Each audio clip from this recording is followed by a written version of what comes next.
Hi, everybody. John Pace here again with all things real estate, lifestyle, and wealth building. And I'm really excited to have my friend Greg Cowart here today to talk more about not just Greg Cowart, but also mortgage and the fun life of mortgage and real estate together and all that. Welcome, Greg. Thank you. Glad to have you here. Thanks, John. How long have you known each other? I don't know. It's between 10 and 15. Yeah. We met originally when I became an in-house lender at Keller Williams in the office you worked at. And so we were pushed together and I knew of you, the way you built your business and your great reputation. And I think one of the good things about us is I think we're friends almost first, and then we also do business together. Yeah. And the interesting thing was, I think one of the smartest things I ever saw you do, and I've told you this before, was you knew my brother was and still is a lender. Yeah. And you were never trying to upend that relationship. You were like, hey, just consider me a second person in your world, a backup plan. Yeah. And you were the first person to ever say that. Everyone else was always like, hey, I want to be your lender, I want to be your lender, I want to be your lender. Yeah. I feel like I'm getting ahead of myself here, but I want to make sure I said that because it was a really smart move on your part. And I don't think it was a move. It was very genuine on your part, but I was like, okay, back up. I always can use it. Brad might be on vacation. I can't get a hold of him, whatever it might be. I'll use Greg. And that's where it all started. Yeah. There's certain concepts on the mortgage side. I think shortage mindset is really an Achilles heel of most of us, that there isn't enough. And I must hurt somebody or fight or inflict my will on someone else to get what I need. And realtors typically don't work with one mortgage lender. They typically work with several. And the mortgage lenders, that may hurt their feelings. But if you flip it around, for me to think that I'm right for every one of your clients, every one of the different products your clients might need, and that I'm always there for you 365 days a year, 18 hours a day, it's nonsense. And so if that's not true, then the opposite has to be true, which is, yes, I'm a lender, I'm one of your lenders.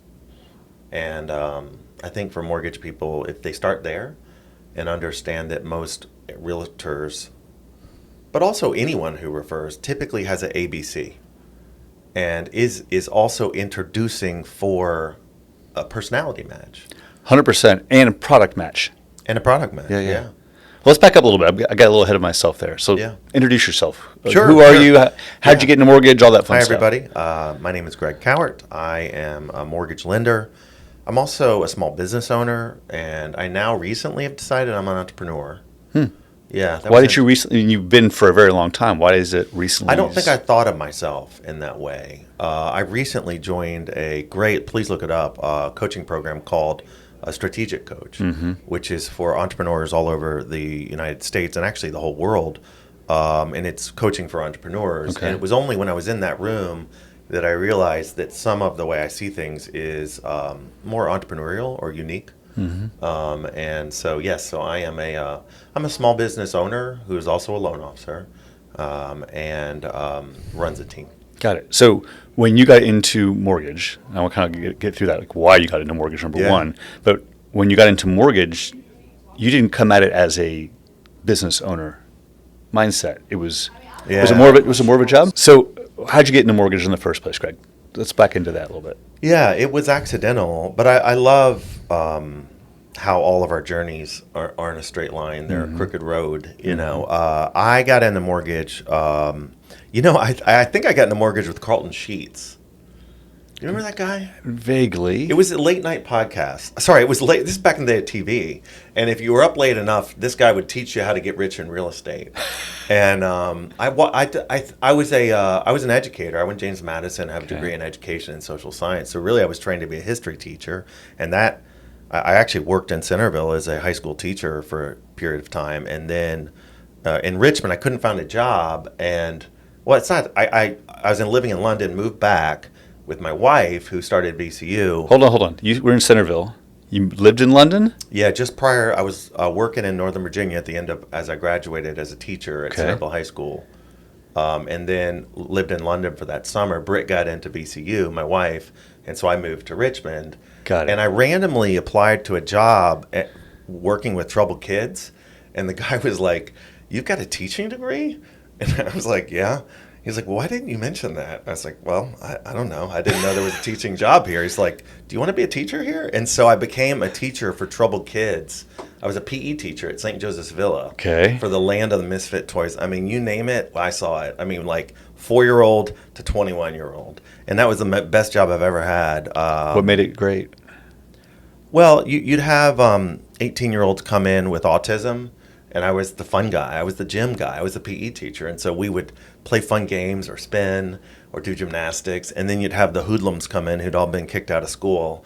And I was like, I was what everyone looked forward to. And so it was cool to be the fun guy. And it was a great job. But from there, I found counseling. I really learned that not everyone had it the way I did. And I was fascinated by either the diagnosis of the kids I was working with who were really severely handicapped, or the troubled kids and kind of the emotional issues they went through. So my wife was a social worker, so I started studying counseling on the side. So I was a PE teacher in the day. I waited tables at the Hard Shell at night, and then I got a master's degree in about 2 years. The hard shell down in the slip. Yeah, and before that, it was actually the people were in Shockoe Bottom at first. Yeah, that was a long time ago. So anyway, I was a middle school guidance counselor for 6 years, and then I opened Deep Run High School in 02, 03, and I was a high school counselor for a year, and then I jumped into this. Why leave school? Why leave either teaching and or counseling? The counselor, I mean, I wasn't paid a ton, had a master's degree. I was also a high school volleyball coach for boys. Okay. So at night I was running men's volleyball programs. I was working a lot. And I really wanted to work with teens and divorce groups, groups on drug use or things like that. And I was doing that, and the institution didn't want me doing it. They wanted me walking kids around, scheduling kids, doing quasi-administrative stuff, doing testing. And for me, I call that congruence, which is what you're doing aligned with who you are. And the schools were taking the school counselor job in a direction that it was anything but school counseling. And that wasn't part of the deal. And talked to someone smarter than me. They're like, well, then you need to make a change. If you can't cause the schools to change how they treat counselors, then you need to go. And so mortgage was, I was interested in real estate. I kind of played around there. I had a friend, my college roommate was in mortgage, Rob Knapp. And I knew I could talk to people. There it is. Interesting. Oh, I forgot to mention, I had 2 kids within 18 months, and my wife wanted to stay at home.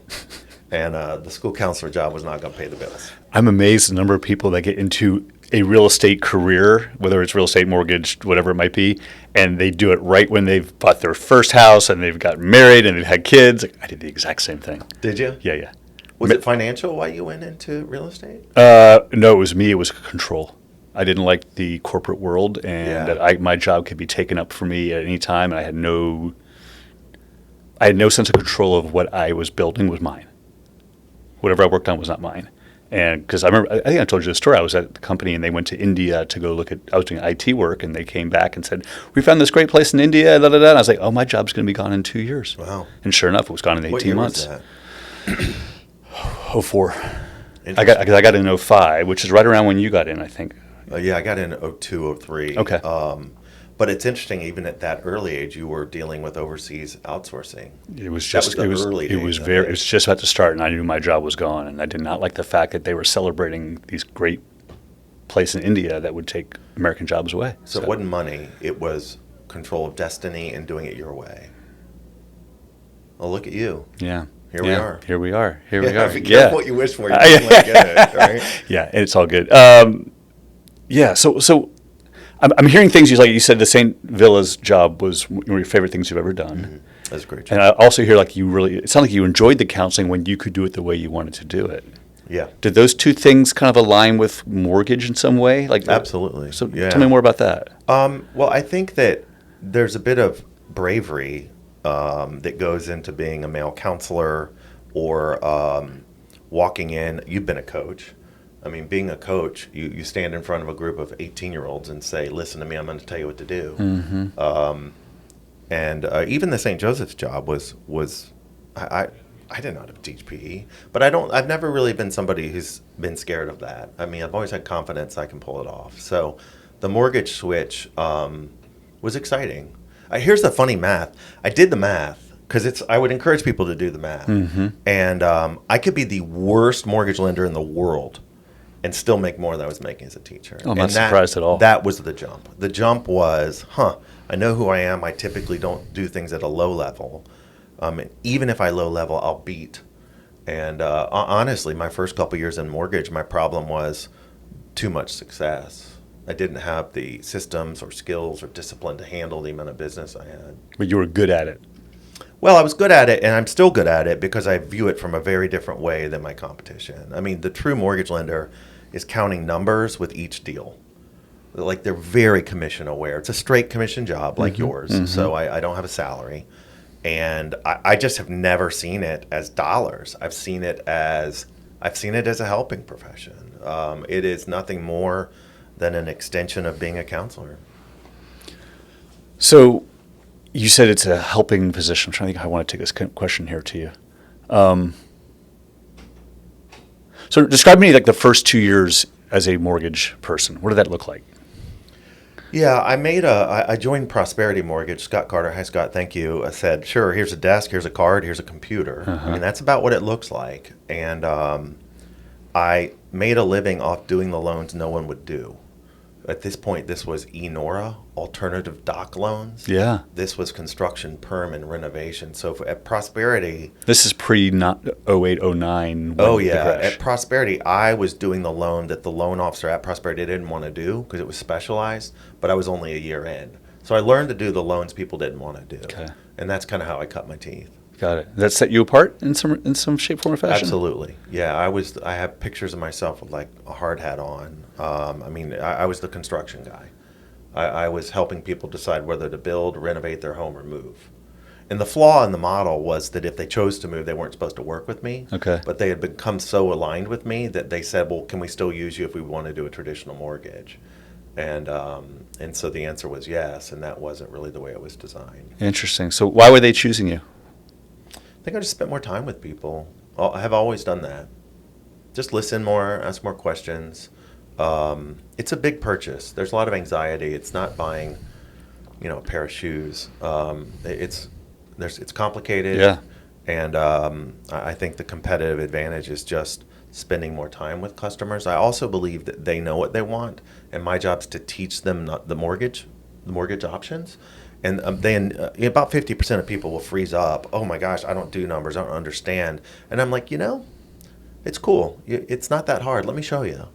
And that kind of trust that gets built with the questions that come as you're curious helps them feel confident in what they decide. So I see a potential buyer has three options in the mortgage world in my mind. One is you can go to the online shop the rate call center place where you potentially get a lower rate, but the process is usually messed up and it's not good customer service. Number two is you work with a local-ish lender who's just checking the boxes, sign here, go online, fill out the form, we'll close, which is maybe a notch above the call center. And then the third one is the way I see you doing it, which is, hey, let me sit down with you and find out really what's going on in your world, educate you how this process works. Because you don't just do mortgage lending with them, you're also doing some financial counseling along the way, whether they need it or not, so they understand the process. Go more into that, if you don't mind. Yeah, we do. One of the questions you get a lot if you help people buy a house is, well, how much house payment is right for me? Mm-hmm. And the answer is I don't know. You do. And you just don't understand your finances. Because you're not taking time to track what you're spending. Mm-hmm. And at this point, people will shut down because that all sounds not fun. I mean, first of all, it's not fun to talk to me, but now this guy's telling you that you don't have a budget. But we try to take it light. Mm-hmm. And that idea of before we buy a house, let's see how it fits in with your budget. What are you paying in rent? How does that feel? Mm-hmm. That's what matters. The mortgage lenders can pre-approve people for an ungodly amount that they should not borrow. So the traditional model says you're pre-approved for this much, but that really doesn't tell anyone anything. It doesn't tell them their payment. nor does it tell them what payment fits their family. And we more come at it from that route. I think people, when they interact with us, I'm doing things that others haven't. So if they've talked to a couple people, they'll say things like, this is a weird conversation for me. The other two people I talked to didn't go into any of this. Right. And then I'm able to say, awesome, yeah, this is the way we do it. Do you like it? And we have to be okay that someone says, no, I'm 10 minutes longer on the phone than I wanted to be. What's your rate? That's not my guy. You're right. And it doesn't mean that I'm high on interest rate. We're super competitive. He sees me as a transactional, not as an advisor. And our clients typically appreciate us as an advisor and see us as a part of their real estate team. And John, I think that's the key for a mortgage lender, is that the larger the bureaucracy, the more you feel like you're being passed through departments. And I have as I've gotten old, a disdain of big businesses that are departmental and bureaucratic. I just don't enjoy them. I don't think they serve me well. And if a customer likes what I'm saying, that would be a good match for me. I mean, they get my cell phone number, they can contact me. There's no problem that's not my problem. That's another key of mortgage lenders is most of what I do on the mortgage isn't the mortgage. It's coordinating with flood insurance, or it's coordinating with your grandfather who can't figure out how to get the gift done, and I'm calling him and walking him through technology. Just rant or agent stuff. A septic tank that has an issue and how that affects financing. So, right. I think one of the great things about working with a professional local mortgage lender is that we're helping you coordinate a lot of things like your agent does that are essential to the transaction that aren't the mortgage. Got it. So you're doing all the Greg Cowart stuff with a local firm, and at some point you decide that, hey, I want to grow this. Yeah, I'm moving. Yesterday I moved my office. Yeah. And I haven't moved in 3 years, and I started throwing things away. And the reason I'm saying that is I go through all my stuff, and I found that my first time ever I had a team and on my own logo was 2003. So it was that only early? 1 year after being in the business that I had hired Tracy Reisner. Hi, Tracy. And I started with more of all right, I can't do this by myself. I've got to do this with someone else. Interesting. But why did you decide that was the case? Yeah, the problem is a mortgage lender is really good up until about 4 or 5 a year, Okay. a month. The average mortgage lender right now probably does 1 to 2 a month. About 4, because not only are you helping those 4 families, you're helping a lot of families that are at other parts in the process. So around 4, your quality starts to fall off. Stress starts to go up. The responsiveness is off. So if you really want to do more than maybe help 5 or 6 families buy a house, you got to learn to be a team. And your first person was an administrative hire? Was it another loan officer? No, administrative hire, more of like a helper. Okay. And full-time? Yeah. And that's tough, as you know, because you give away 40, 50 grand of what you're going to make to have that person, and that's a tough decision. And hopefully they work out. It looks like I made it early. Got it. And how long did she stay with you? Probably about a year or 2. Okay. I don't know about you. How many people have come through your real estate I lost team? count. Yeah, it's a big number for me. And that's also different. In some of the real estate coaching I've been in, I don't know if I've told you this, they make you stand up and say, I will hire, I will fire, I will lay off. Yeah. And it's so fearful. It's so emotional that if you can't say that, you should not be hiring people. I have found it's less fearful. It's more emotional. There's someone's life is in my hands in some respects, right? I'm bringing them on. They're looking for me for financial stability and growth, and it's up to me. Well, it's up to us. But initially, my thought was it's up to me to get them where they want to go. And for me, the mental shift was, no, it's up to them to get where they want to go. Do they want to work hard enough to make this work or not? You're so good at that. And a lot of it's because I think your mindset's so healthy on it. I have an opportunity for you. Yeah. Would you like to try to take advantage of this Are opportunity? you willing to work for it? Yeah. Yeah. At what point did you go from one administrative to a larger group? Prosperity got to probably me and 2 others. And then my success was becoming too challenging with having, at that point, 3 small children. And so I bailed out and I went to one of the largest builders in the United States, Ryan Homes. And there they told me how to run fast. And what that means is I personally was helping some months as many as 20 people with no help. through buying homes. So no help anymore. You shift to Ryan Homes. It's Greg Cowart. Yeah. Being fed from Ryan Homes. Fed from Ryan Homes, but you're fed much more than you should ever. So, I mean, here you are running a 10-minute mile, and you're like, oh, look at me, I'm running a 10-minute mile. And you get there, and not only are you running 6-minute miles, but they're judging your every move because that monster has learned how to measure everything up and down. And there's a spreadsheet on when you got your coffee in the morning and was it at 9:30. I mean, it was nuts. And that's where I learned that no one cares. Tell me more about that. That was awesome. Well, I remember coming into like a job evaluation with Sandy, and she's like, "You're great, and here's your rating. It's average." And I was like, "Help me understand that." And she said, "Well, I can only give 20% of above average." I was Wait, like, wow. so only certain number of people, if they had 100 LOs, Yeah, only get 20 10. can get 10 would be above average. The rest, Really? But there were certain things where I realized that I was just a cog in the machine, and there's a humility that comes there, and I think.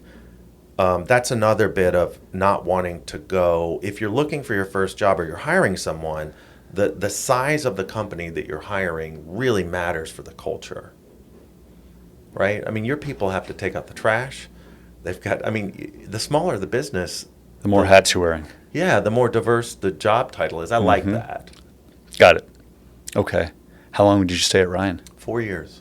Was it long years? Was it short years? I actually ended up running Charlottesville for them, so I had to drive to Charlottesville for 2 years and run that, Okay. and that was cool because my first job I sat in with realtors at Prosperity with Long and Foster, and my second job I sat in with builders. Like you go to work and sit in the builder's office. That was what I did in Charlottesville. So I think early on I've been able to understand how I fit into someone else's mindset versus thinking that my mindset matters. If you're going to be a good mortgage lender, you have to learn that you don't matter. It's a weird thing to say, but there's really no loyalty from the builder to you, nor from the realtor to you. Ironically, most of my realtor relationships are long-term. But in the industry, there might be mortgage lenders who know they'll only work with a realtor for 1 or 2 deals, and then I'll go find another one for 1 or 2 deals. And that's the opposite of the way I've seen it. And I think a lot of my reaction to long-term relationships is because I don't like that transactional, I don't really care about you. I'll be here for 1 or 2, and then you're not going to like the way I do things, and you're going to move on. I mean, there's probably a majority of people who do what I do and come into work view it that way. If I'm correct, I think you work with consistently 6 or 8 realtors. Like they feed the majority of their business to you, and that's your relationships. It's a very unusual model. You and I have worked together for a long time. There's maybe 2 or 3 other agents who I've worked together for 10 to 15 years, and that's the majority of our business. Got it. Okay, so 4 years at Ryan Homes, and that ends in what year is that? 08? I went through the blow up there. Okay. And we were doing 100% stated deals, and then it blew up. And it was a safe place to be because at that point, Ryan started building little just cracker boxes and selling for a low amount and still was selling. So I probably survived 8, 9, 10 at Ryan, probably came out in 11 or 12 and went to a brand new company called Movement Mortgage. And that's when I met you. Yes, which was a wonderful company and still is. Love Movement Mortgage, and had a great maybe 5 or 6 years there. Okay, so about 2012-ish, you come over to our office at that point. Okay, so now it's 13 years ago. And that's where I was like, well, I don't want to be just a part of a big machine. I think I want to go back and try to do it my own way again.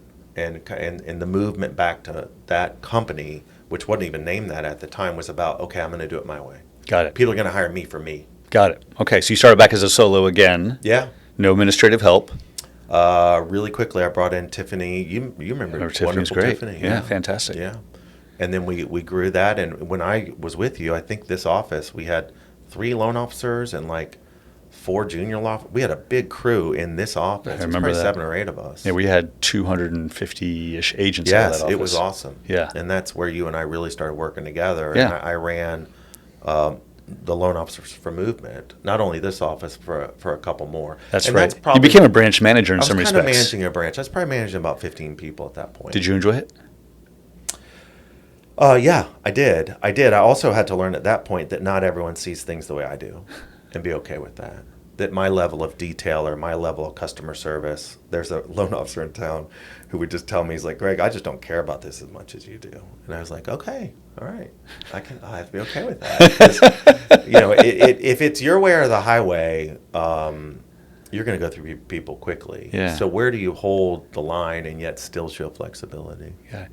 As you've been going through this, I'm seeing you ebb and flow between I do mortgage, but I also have now bringing people into my world within the company, if you will. Do you like one side more than the other? Building the business versus working with the client? Well, there's sales, which is where you go out and call on accounts. And then there's working with the client, like what I would call more advisor work, technician, guidelines, listening.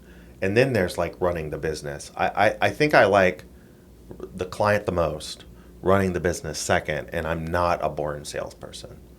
So if you said to me, hey, let's go out and call on 4 realtors today, I would probably piddle around and not quite get to it, if you know what I mean. We're very similar in that respect. And I think that may be why you and I do keep long relationships, because, you've got Brad, you've got me, and if a lender wanted to call you today and say, I want to work with you, you would say, I'm full. I mean, you're not out going and doing a ton of sales. I think we're similar in a lot of those ways. Yeah. Are you enjoying building the company now that you're doing this? John, it's been through so many iterations. I've had up to 25 people at one point. I've been as small as 6. So it's just been a real roller coaster. Some of that is the market. I mean, we went through COVID where that was crazy when interest rates dropped to 3%. And then you came out of COVID to the fastest interest rate increase ever. We went from 3% to 7% in 6 months. So some of my ups and downs is just the seasonal aspect and the economic aspect of being in the world of finance and real estate. And so, it's been a really wild ride. So, but now you have, let's see, how many LOs are in your world?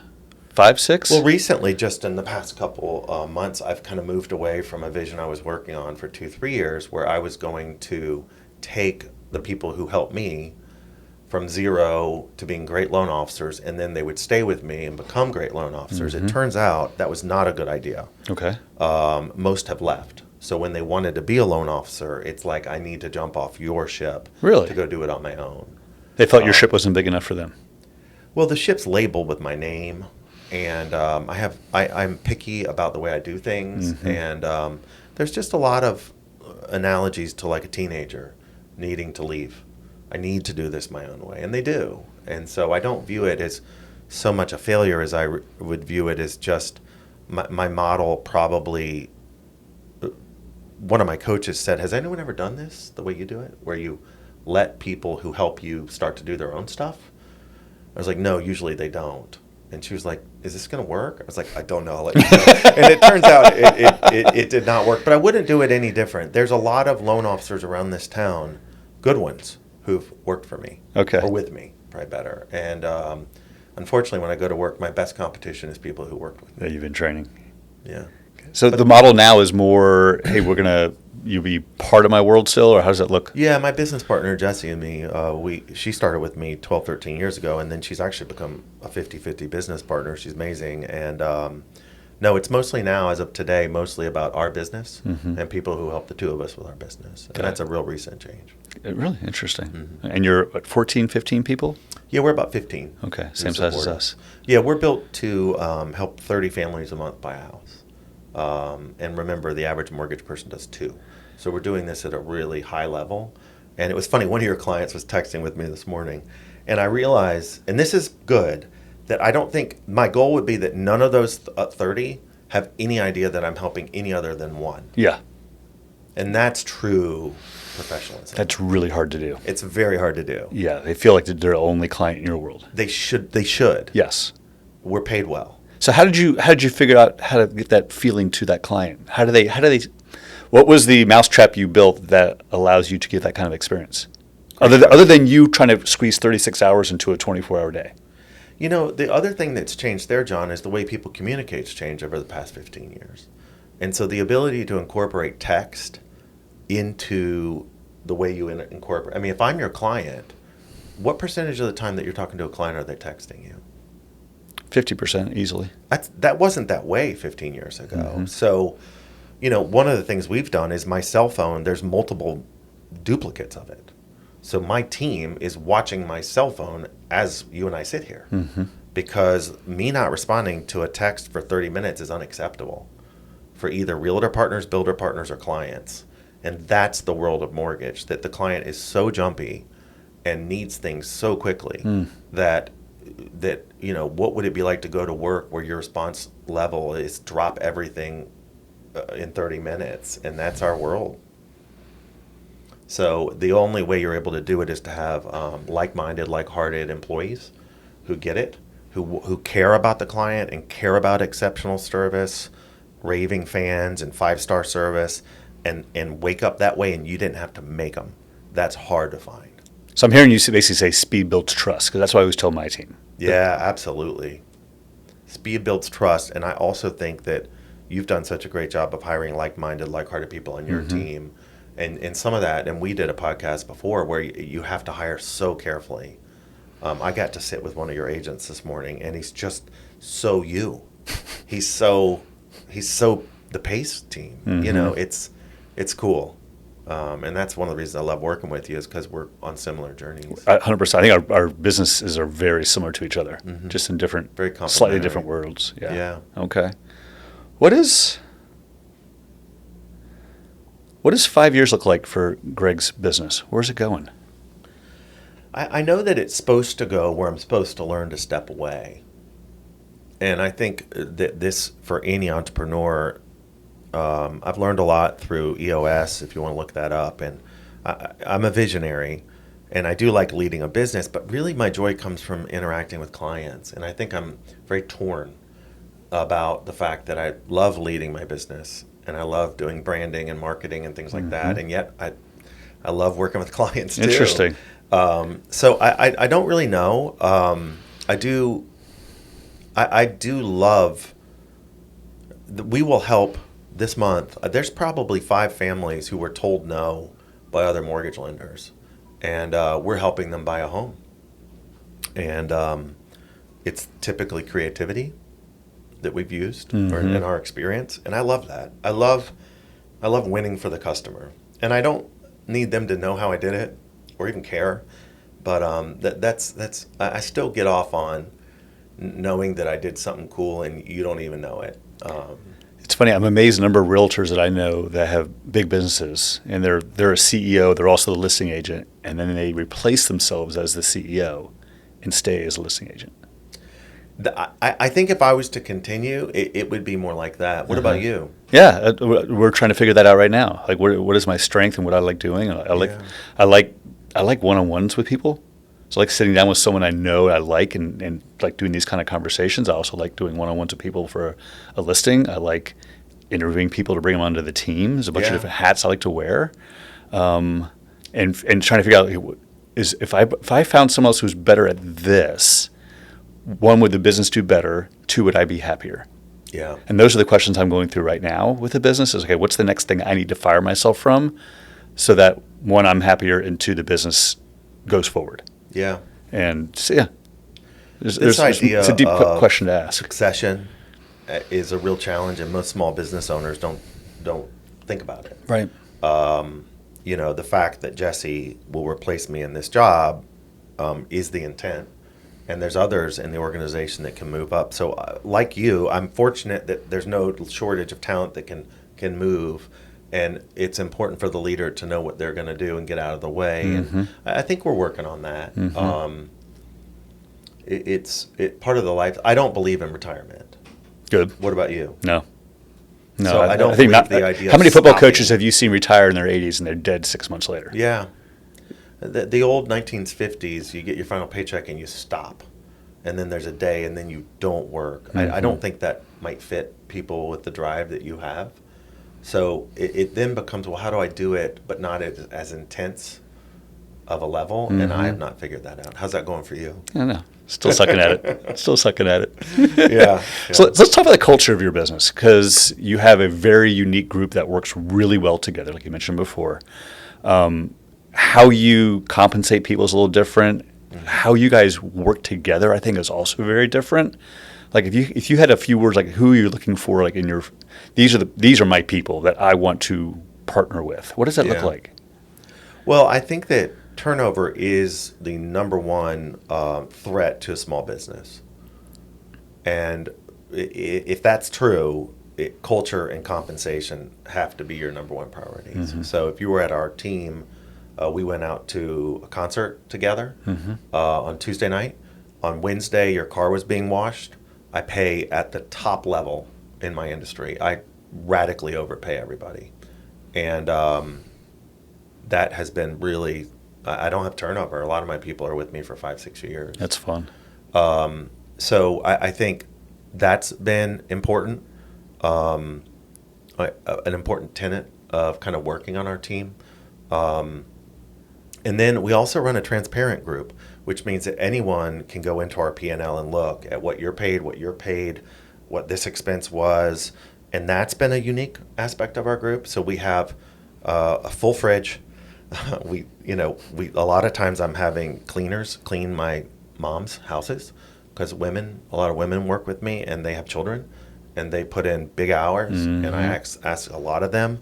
And the least I can do is have this business clean your house twice a month. So these are things we do because it's the other side of expecting such level of responsiveness and dedication to the client. Right. Which is, that sounds great, but people burn out. So I'm hearing you say, if you're here putting your heart and soul into this, I'm going to put my heart and soul into where you live. Absolutely. I hate hypocrisy. So we also have transparency. But if you work with me, you've learned the business of mortgage finance. You understand how much goes to what, how much revenue comes in on a deal. And that's selfish because I don't have to tell you. If you can make any decision on rate and a client, I don't need to know. Everyone gets the concepts. Right. And then finally, we do share compensation. That's been radical. No one's done it, which means pretty much everybody's paid on how the whole machine does, in addition to how they're paid. I have some employees who at many places would be salary, but with me are straight commission because we're so steady. And the problem with salaries, and you know this, is in our seasonal, in February, it causes you to really go under. And in salaries, in July, you do well as a business owner. My people trust me so much, they'll go down with me to go up higher. And so shared compensation's been something I just don't see in my business. It's been a real winner for us. I've never heard of it before. Yeah, I'm being serious. I've never heard of it. It only works in my model, which is the P&L model, where you truly run your whole business just under a parent mortgage company versus maybe 90% of mortgage companies are run by what we call a branch model, which is much more that hierarchical model where the business, the monster machine, the bank, or the big mortgage company is telling you how to run things, and they make decisions. In my model, which is rare, I'm a P&L model, we pretty much are independent. And as long as at the end of the day it's positive, I get freedom. And if it's not, they'll shut me down. So so it's kind of like small business light, the way we run it. Yeah. And it wouldn't be possible to do the stuff I do if I wasn't in the model I'm in. It's a small business, but it's still a big business in the lending world. Absolutely. We're top 1% in this since 2012, I think. I've been top 1%, and we are within mortgage. And that's nationally. Yes, within mortgage, we are very large in the amount of transactions we handle per month. Proud of our team. One last question for you. Yeah. If you weren't doing mortgage, what would you be doing? Oh, man, I don't know. For some reason, I've decided I want to open a hot air balloon company. Have I told you that? No. I just realized that when I do mortgage, I will help people under stress because they're under a buying and moving. It's very stressful. And I will help people for about 90 days.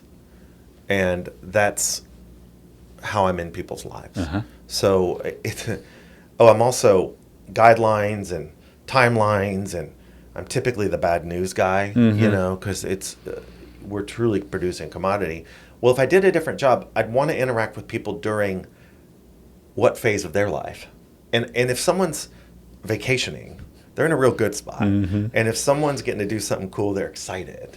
And if I'm doing something with someone who's vacationing and excited, and it's like a once in a lifetime thing, Yeah. now they're pumped It's about the it trifecta. too. And so hot air ballooning also, as opposed to like dirt biking, it's brief and it's quiet. There's like a level of peace to it as well. And so now someone told me recently how heavy the balloons are and how much labor they take to set up. So it's not a good idea. But As we get older, especially. I'm kind of looking for something like that. It'd be cool to be a part of someone's coolest memories in a way that's positive. I am a part of someone's coolest memories. I help them through a real crappy process. Yeah. It's very stressful. Yeah. I find a great way to do loans for them using their help, and we get better results than our competition. Not only in their stress level and their service level, but our results, like the actual monthly payment, is lower, separate from interest rate, just because we've put together a better mortgage for them, whether it's rescoring their credit or taking them in this direction that no one thought to take them. But I do regret that it's not a more fun part of their lives. No, there's no way around it, unfortunately. Even for you. Well, no, I mean, it is, I always tell people this. I mean, buying is kind of the fun, exciting side of real estate. And I do mostly listings, and no one ever wakes up and says, I can't wait to sell my house.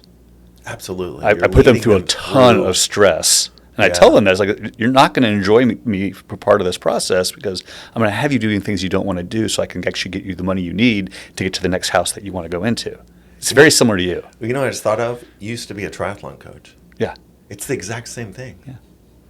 We're going to go do a hard workout, and you're not going to enjoy it, but I'm going to tell you how to do it correctly. So on the other side, you feel better and get better results. I'm going to have you go swim 2 miles and then ride your bike for 112. And then that's just the warm-up. And now we're going to do a 26.2 marathon.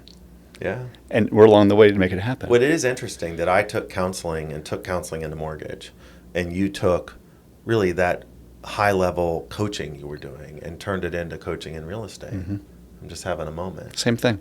Yeah, it really is. Yeah. Yeah. Anything else you want to talk about today, Greg? No, I just want to say thanks to you for your partnership over these years, and thanks to you for a friendship and being able to share notes. I think that we all feel alone from time to time, no matter what you're doing, and I think that especially in this detached age of digital, that slowing down and talking to people either in a similar field, life position, whether it's children or whatever, is really a weakness that's a threat for us in the age of social media and AI. And I think that's something that I'm grateful for you and I, that we do take time to just catch up and talk. And so whether it's on this podcast or even outside, I just want to say thanks. Think right back at you. And this being a leader is lonely.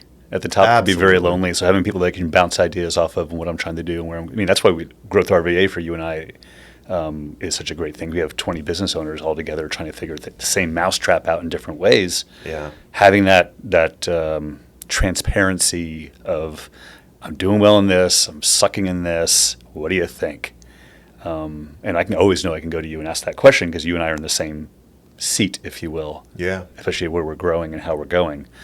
So, no, it's been a great relationship, and I'm enjoying it, and it'll be a few fun years ahead of us. I think we all think that we're the only ones, but like all of human experience, people have been doing this over and over again, and especially with coaching and listening and the idea of going and finding an expert who's been where you're headed and asking them what their perspective is will certainly save you a lot of trouble. And most people don't want to write the check for that coach who will save them years on their growth journey. It. No. We spend almost $50,000 a year in coaching in this team. Yeah, but separate from that, you also go to healthcare professionals and surrender, and they tell you what's going on with your body and how to run yourself better. I only got one body.